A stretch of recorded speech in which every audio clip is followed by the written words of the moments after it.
ನಮಸ್ತೆ ಕನ್ನಡಿಗರಿಗೆ ನಮಸ್ಕಾರ. ನಾನು ನಿಮ್ಮ ಪ್ರೀತಿಯ ಲಯನ್ ಕುಮಾರ್. ಡಿಸೆಂಬರ್ ತಿಂಗಳು 21 ದಿವಸ ಆಗಿದೆ. ಸಮರ್ಪಣಾ ಸಂಸ್ಥೆ ವತಿಯಿಂದ ನಿರಂತರವಾಗಿ 12 ವರ್ಷಗಳಿಂದ ರಕ್ತದಾನ ಮಾಡ್ತಾನೆ ಇದ್ದೀವಿ. ಅನೇಕ ಕಾಲೇಜುಗಳಿಗೆ ಹೋಗಿ ನಾವು ಭೇಟಿ ಮಾಡಿ ಸುಮಾರು 18 ವರ್ಷದ ಮೇಲ್ಪಟ್ಟವರು, ಸರಿಯಾಗಿ ತೂಕ ಇರುವವರು ರಕ್ತದಾನ ಮಾಡಬಹುದು ಅಂತ ಹೇಳಿ, ಆರೋಗ್ಯಕ್ಕೂ ಒಳ್ಳೆಯದು ಅಂತ ಹೇಳಿ ಹೆಣ್ಣು ಮಕ್ಕಳಿಗೆ ಗಂಡು ಮಕ್ಕಳಿಗೆ ನಾವು ತುಂಬಾ ಶಿಬಿರಗಳನ್ನು ನಡೆಸ್ತಿರೋದನ್ನ ನೋಡಿ ಅನೇಕ ಜನ ರಕ್ತದಾನ ಮಾಡಿದ್ದಾರೆ. ಈ ಡಿಸೆಂಬರ್ 21 ದಿವಸದ ಒಳಗಡೆ ಸುಮಾರು 738 ಜನ ರಕ್ತದಾನ ಮಾಡಿದ್ದಾರೆ. ಆ 738 ಜನಕ್ಕೆ ರಕ್ತದಾನ ಮಾಡಿದವರಿಗೂ ಒಂದು ಧನ್ಯವಾದ. ರಕ್ತದಾನವನ್ನ ತಕ್ಕೊಂಡಂತ ಕುಟುಂಬದವರು ಕೂಡ ಅನೇಕ ವಾಟ್ಸ್ಆಪ್ಗಳಲ್ಲಿ, ಇನ್ಸ್ಟಾಗ್ರಾಮ್ಗಳಲ್ಲಿ, ಫೇಸ್ಬುಕ್ಗಳಲ್ಲಿ ನಮ್ಮ ಕಮೆಂಟ್ ಮೂಲಕ ಧನ್ಯವಾದ ತಿಳಿಸುತ್ತಾರೆ. ಕಾರಣ ಅವರ ಪ್ರಾಣವನ್ನು ಉಳಿಸೋರು ನಾನಲ್ಲ, ನಾನು ಅವರಿಗೆ ಒಂದು ಶೇರ್ ಮಾಡಿರ್ತೀನಿ, ಈ ತರ ವಿಡಿಯೋಗಳನ್ನ ಮಾಡಿರ್ತೀನಿ.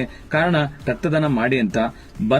ಬನ್ಮಯಸ್, ವಿದ್ಯಾವರ್ತಕ, ಮಹಾರಾಜ, ಗೌತಮ್ ಹಾಸ್ಟೆಲ್, ಗಂಗಾ ಹಾಸ್ಟೆಲ್ಸ್ಗಳು, ಮಹಾರಾಣೀಸು, ಇನ್ನೂ ಅನೇಕ ಸರ್ಕಾರಿ ಕಾಲೇಜುಗಳು, ಪ್ರೈವೇಟ್ ಕಾಲೇಜ್ ವಿದ್ಯಾರ್ಥಿಗಳು, ಅನೇಕ ಇಂಥ ಕಾಲೇಜ್ ಅಂತಿಲ್ಲ, ತುಂಬಾ ಕಾಲೇಜ್ ಅವರು, ಕಾಲೇಜಿನ ವಿದ್ಯಾರ್ಥಿಗಳು ಇದಕ್ಕೆ ಮುಖ್ಯವಾಗಿ ಅವರೇ ರಕ್ತದಾನ ಮಾಡಿರೋದು.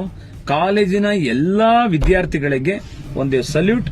ಯಾಕೆಂದ್ರೆ ನಮ್ಮ ಮೈಸೂರಿನ ವಿದ್ಯಾರ್ಥಿಗಳು ಅಂತ ನಾವು ಹೇಳೋದಕ್ಕೆ ಒಂದು ಗ್ರೇಟ್ ಏನಂತಂದ್ರೆ, ಒಂದೇ ತಿಂಗಳಲ್ಲಿ 738 ಜನ ರಕ್ತದಾನ ಮಾಡಿದ್ದಾರೆ. ಅದರಲ್ಲಿ 527 ಜನ ವಿದ್ಯಾರ್ಥಿಗೆ ಕೊಟ್ಟಿದ್ದಾರೆ.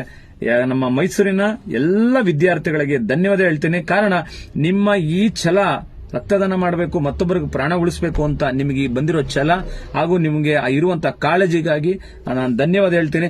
ಜೈ ಹಿಂದ್, ಜೈ ಕರ್ನಾಟಕ ಮಾಡಿ. ಪ್ರತಿಯೊಬ್ಬರು ರಕ್ತದಾನ ಮಾಡಿ, ನಮ್ಮಂತವರಿಗೆ ಸಪೋರ್ಟ್ ಮಾಡಿ, ಈ ವಿಡಿಯೋಗಳನ್ನ ಶೇರ್ ಮಾಡಿ. ನೀವು ಕರೆ ಮಾಡಿದ್ರೆ ಖಂಡಿತ ನಿಮಗೆ ನಾವು ರಕ್ತದಾನ ಮಾಡುವುದಕ್ಕೆ, ಮತ್ತೆ ರಕ್ತ ಬೇಕು ಅಂತಂದ್ರೂ ಕೂಡ ಅನೇಕ ರೀತಿಯ ಫೋನ್ಗಳನ್ನ ಮಾಡಿ ನಿಮಗೆ ರಕ್ತವನ್ನ ಕೊಡಿಸ್ತೀವಿ.